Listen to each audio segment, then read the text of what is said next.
welcome to the podcast where we explore all things around creating this one bodacious life. Since we're here for such a short time on planet Earth, how do we blow this out for the maximum fulfillment, meaning, purpose, joy, love, all that?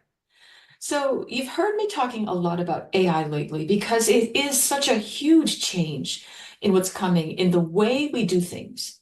And it's encouraging us to rethink the way we even think about our thinking for work, how we get things done. And for those of you who don't know, I've been a leadership coach for high performers for some time. And about a year ago, I opened up an AI advisory service. And at the time, I don't think I really appreciated yet how big this was going to go and how quickly. And I started thinking recently about what are our assumptions about AI and what it will do for us in the world of work, of commerce. So guess what I did? I asked AI to look at historic data of human behavior. The best predictor of future behavior is probably past behavior, right? And so I asked it to look at what has been our track record as a species when new technology comes on aboard that's supposed to help us save time, be more productive, free us up from the grind of things.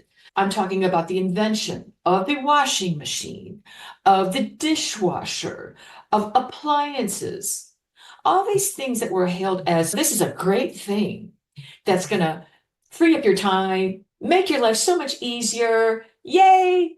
And we adopted these devices and appliances. And what has actually happened?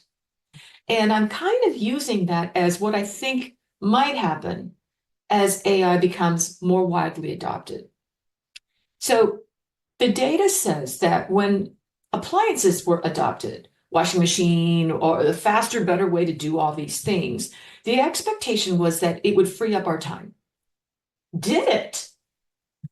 The results are mixed. It's very much dependent on some factors, socioeconomic status, all these different things. You can't really generalize. You could say that in some ways, people have a little bit more leisure time to even focus on things like education. You have to have time to go to school. Childcare was mentioned as one of those too, that you can spend more time on childcare if you're not constantly slaving away at washing clothes or whatnot. But again, the results have been very mixed. And I don't think these inventions have saved us the amount of time that the folks thought they would.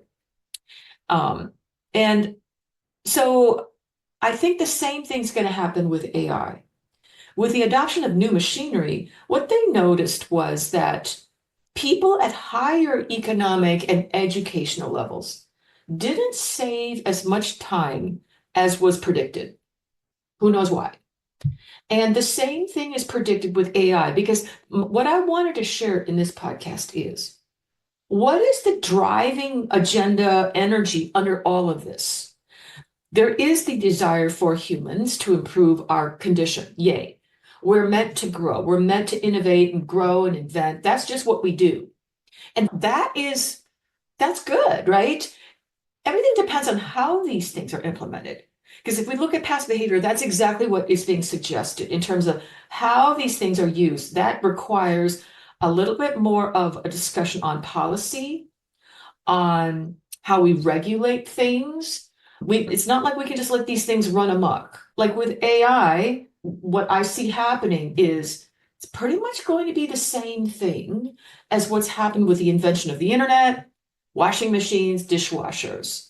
Meaning, if the consciousness level under all of this, although yes, we want to grow, if the consciousness level is, it's never enough, I want more, then what's likely to happen is that, like with washing machines, the standard of washing clothes just increased.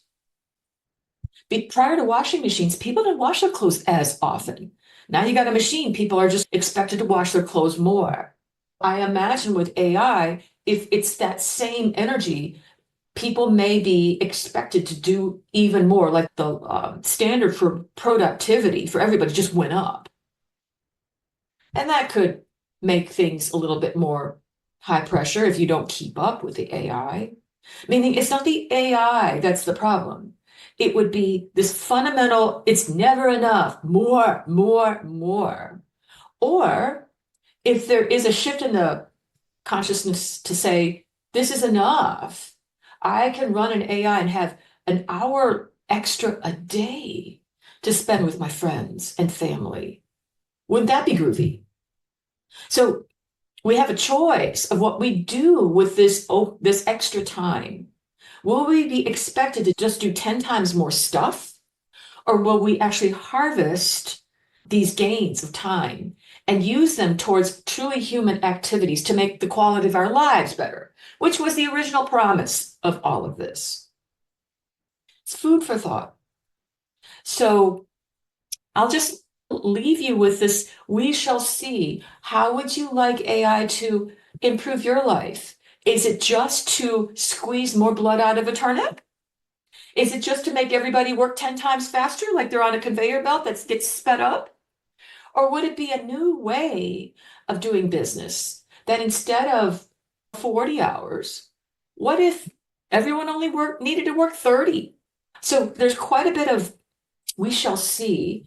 I expect even the AI machinery will be doing the same thing, meaning the AIs will be trying to be better and more improved than the previous AIs. There's going to be a race to be the next great AI that makes all other previous AIs obsolete. We're already seeing that, right? With new iterations of ChatGPT and things like that. We can expect more of this. So the question becomes, at what point will we decide how we want to live instead of just sort of jumping on the next thing? Or now I wash my clothes twice a week instead of 3 times a month. I hope this gives you food for thought, and I'd love to hear your thoughts around this. Till next time, rock on.